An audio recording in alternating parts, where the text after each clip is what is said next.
this is a disease, but a spiritual disease that can be cured and healed. Now the way to cure it, first of all, you must look for the qualified person.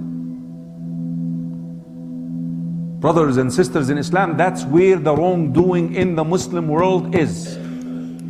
That we go into musha'wideen, fortune tellers, sorcerers, people who do spells. They tell you, I'm going to use that jinni to get that jinni who's harming you. He calls another jinni. People can do this, by the way. Listen, you need to understand this. There are Muslims who can do this, that Allah subhanahu wa ta'ala can allow them to use the jinn to serve them. But you need to understand that the price that they have to pay is what? Their deen, their akhirah. Because this quality, this privilege was given to one man, Nabiullah Sulaiman, Prophet of Allah Sulaiman. قال رب هب لي ملكا لا ينبغي لأحد من بعدي إنك أنت الوهاب. O Allah, bestow upon me a kinship that no other human would be entitled or privileged with after me. فسخرنا الجن. And we sense this from Rasulullah sallallahu alayhi wasallam, al-hadith, a famous hadith, that when he was praying and a jinni tried to mess up with Rasulullah sallallahu alayhi wasallam, he said, I almost caught the jinni and I was gonna bring it in the morning and tie it to one of the pillars of my masjid so the kids in Medina can play with it. لولا أني تذكرت دعوة أخي سليمان. Having I remembered the supplication of my brother who? Sulaiman. What did Sulaiman made? Sulaiman requested that the jinn will be subdued to him, serving him. So now you go to a sorcerer who uses the jinn to cure you. Number one, you disbelieve. لقول النبي صلى الله عليه وسلم من أتى عرافا فصدقه فقد كفر بما أنزل على محمد صلى الله عليه وسلم. If you go to a fortune teller and you believe what he told you, you have disbelieved in what was revealed to Muhammad صلى الله عليه وسلم. If you actually visit the fortune teller without entertaining what he tells you, that your salah is not going to accept it for how many days? 40, but you still have to pray. 40 days, but you still have what? To pray. You must, if you are possessed by a jinni, if you're suffering from being touched by a jinni, you must look for the qualified individual who can cure you. Here are the qualifications. First of all, عقيدة. الموضوع موضوع عقيدة بحتة. The issue of عقيدة. The issue is the issue of عقيدة. What عقيدة? The only one who cures is who?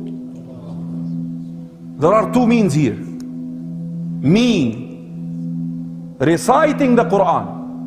Those two. I'm seeking the means, but my heart is attached to Allah subhanahu wa ta'ala. He's the only one who can expel that Satan out of the body. So this matter requires a lot of aqidah. This person should be also well versed with the knowledge of jinn. يعني يكون فاهم لعالم الجن والشياطين. That he should study whatever we taught in this class from the beginning. He should know who are the jinn, what is they are made of, and so forth. Himself, he should not be indulged in sins. He should be someone who is in the obedience of Allah subhanahu wa ta'ala. He should have good intention, pure, sincere intention. His intention should not be, okay, I'm going to get that jinn out of the body, so the people are going to say about, oh, look at that sheikh, he can get the jinni out. هذه تجارة بوار, if this is your intention. Sometimes, you know, some of these brothers, they actually can get the jinn. If the jinn Christian or Jew, they talk to them. Who are you? I'm so, what's your religion? I'm Christian. You're supposed actually to talk to them about Islam. And some of them do accept Islam. MashaAllah, that Sheikh, MashaAllah, he converted a jinni to Islam. Your intention is what, like I said? Helping your brother, helping the family. Number two, spreading the proper cure, a remedy for such a thing. Because if you do not do this, what is going to happen? Al-Musha'wideen, the people, the fortune tellers, the people of witchcraft and all black magic are going to be involved with that person. But you're the right source to cure that person. Okay, how to cure? Ya ikhwa, the cure is in the Quran and the Sunnah. No other way. No other way but the Quran and the Sunnah. They said that there are 3 stages to make this happen. Prior to the actual process, and after it and during it. طيب. Before you actually approach the person, you do the following. Let's imagine that you entered into the house of that sick person and you found them having pictures of living creatures hanging on the wall. Right away you have to remove these pictures, because you want the angels to enter. Come on, we're talking about the world of the unseen here.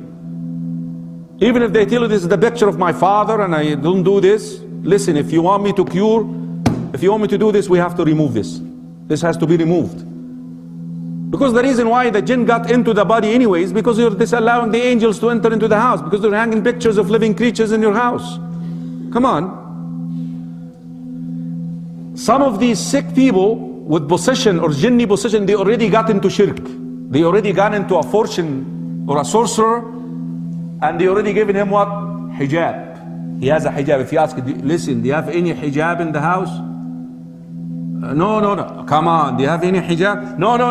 Come on, you gotta. I'm not gonna start until that hijab is out. Yeah, there is one under the pillow. Yeah, you have to take it out. Shirk هذه, shirk. Shirkiyat هذه. كلها shirk. Don't do the ruqya, the incantation, while the TV is working and you're having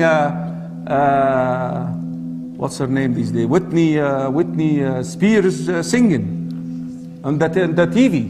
La, turn off the television, or music is playing in the next room.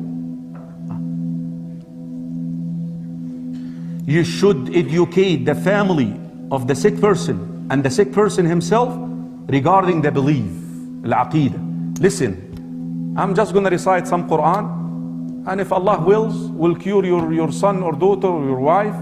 And if Allah doesn't will, I'm just a means.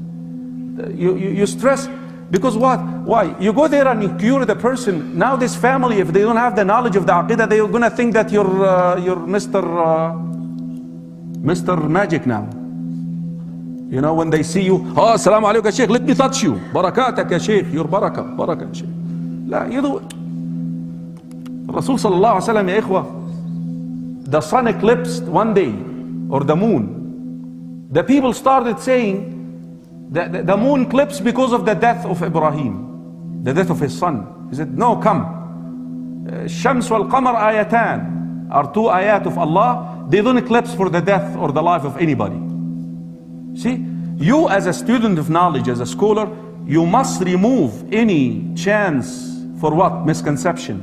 So you need to teach them that, listen, I'm just reciting the Quran, the one who cures is Allah subhanahu wa ta'ala. If Allah wills, He's going to place the cure in my hand. If He doesn't will, alhamdulillah. If the sick person is a woman, you must make sure, as someone who's doing the incantation, that this woman will be covered properly, that she's not going to show her body.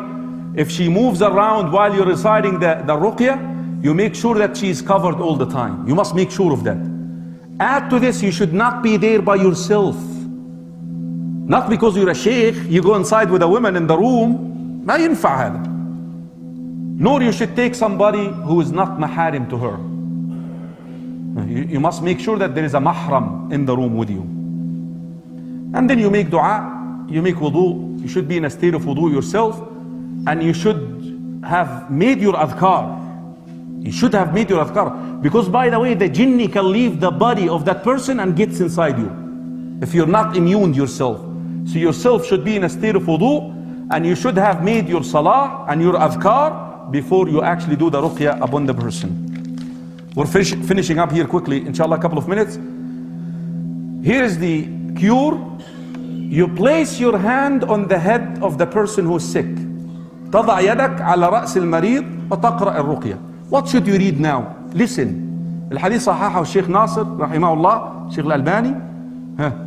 الرسول صلى الله عليه وسلم came to the house and he found Aisha رضي الله عنها doing incantation ruqya to a woman. He said to her what? Al-Quran. He said to her, irqiha bi kitabillah. Use any Quran. وَنُنَزِّلُ مِنَ الْقُرْآنِ مَا هُوَ شِفَاء. I told you the story of AbuZaid. You know what? He recited Al-Fatiha and he didn't know. ولذلك when he went to the Prophet صلى الله عليه وسلم said وما يدريك أنها, how did you know it's a ruqya? الراقية.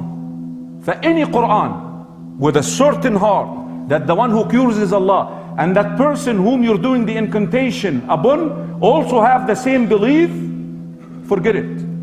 Allah will give cure. Not necessarily right away, but it will happen. But any Quran in general. But ورد AbuZaid, حديث أبي سعيد, that الفاتحة. ورد رقية ابن مسعود, Abdullah ibn Mas'ud, that he recited upon someone who is possessed by jinni, the ending of Surah Al-Mu'minun. أفحسبتم أنما خلقناكم عبثا وأنكم إلينا لا ترجعون, الآية. ورد آخر الحشر, the last 3 verses of Surah Al-Hashr. Now here is what the scholars compiled, but there is no hadith. Al-hadith ya ikhwa regarding the certain Quran which you recite as incantation fi Sunan ibn Majah, weak hadith. But here is what you should do. Al-Fatiha, your first choice. Al-Baqarah, the first 5 verses of Surah Al-Baqarah. From Alif Lam Mim until أولئك على هدى من ربهم وأولئك هم المفلحون. آية السحر. You know what I am talking about? واتبعوا ما تتلو الشياطين على ملك سليمان وما كفر سليمان ولكن الشياطين كفروا. آية الكرسي. That is 4. The last 3 verses of آية البقرة, of Surah Al-Baqarah. لله ما في السماوات وما في الأرض. The last 3 verses. The last 3 verses from Surah Al-Mu'minun. The whole of Surah Al-Saffat. The whole of Surah Al-Jinn. The last 3 verses from Surah Al-Hashr, and the 3 قل هو الله أحد, قل أعوذ برب الفلق, قل أعوذ برب الناس. You place your hand on the head of the person and you recite with a loud voice, tartil, with a nice voice, in the ear of your wife or your daughter, in their ear. Normally this will kick out the jinni if it is a mess, if it is something simple. But the other scenario, that the jinn will speak on the tongue of the sick person. And sometimes the jinn will come but will not speak. So 3 scenarios here. When you recite the ruqya, scenario number 1, that the jinn leaves if it is a small mess, something simple. 2, the jinn will come on the tongue of the sick person and start speaking to you. You will find the voice is a little bit different. Then you can ask, who are you? What are you doing here? Haram. Give him maw'idah, haram. Leave the person. This is haram. Ittaqillah. Aren't you a Muslim? You can actually do that. And if they don't leave, keep repeating the ruqya. Now, what if the jinn is already there but doesn't speak? Some of the jinn are difficult. They do not speak. Then there are some symptoms that the eyes of the person would be open so wide, or blinking so fast, or he would be placing his hand on his eyes like this, doing like this, or he would be shaking, then you can do the same. Ya ikhwah, we close by this inshallah. The third phase of the cure is after. The reason why the jinn got in your body in the first place, because you don't pray, because you don't keep up with the adhkar. If you want the jinn, that Satan, to leave your body, you have to go back to Allah subhanahu wa ta'ala. And that's something that you have to tell the sick person. You have to pray 5 times, you have to keep up with the adhkar. This is the only way you're gonna come out of this.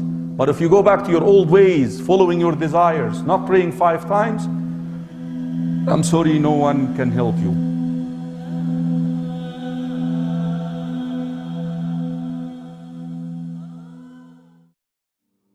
الله لا إله إلا هو الحي القيوم لا تأخذه سنة ولا نوم له ما في السماوات وما في الأرض من ذا الذي يشفع عنده إلا بإذنه يعلم ما بين أيديهم وما خلفهم ولا يحيطون بشيء من علمه إلا بما شاء وسع كرسيه السماوات والأرض ولا يؤوده حفظهما وهو العلي العظيم.